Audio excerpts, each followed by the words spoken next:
另外，咱继续来看这只澎湖的渔船大进满88号，互中国甲押去到呾已经超过2天，还未放回来。行政院长杜英台去到立法院备询的时阵，就呼吁中国千万唔通互这个局势愈来愈紧张，也表示相关的指责正在进行。澎湖的渔船去互中国海警停检押回去，到呾已经超过2天，还未放回来。行政院长杜英台初五去立法院备询的时阵，搁一改甲中国话讲，唔通过度压关情势，而且讲相关的交涉正密切进行当中。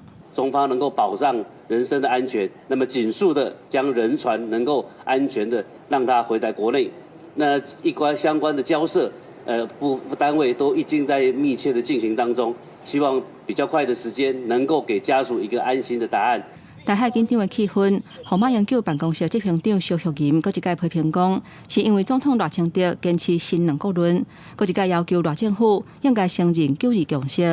然后，陆委会主委邱水正则一天强调讲，政府的立场无改变，两岸关系都是两岸关系，嘛去用质疑讲，甲赖总统无共调。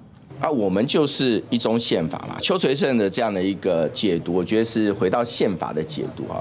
但是当然，相应衍生的问题就是，很抱歉，邱垂正变成是夹心饼干。现实的状况跟宪法是不是一致吻合？这是我们要面临的现实政治的问题哈。那在主权上面，我想还是很清晰，两岸是互不隶属的。两岸的论述，搁一个引起调野的论战。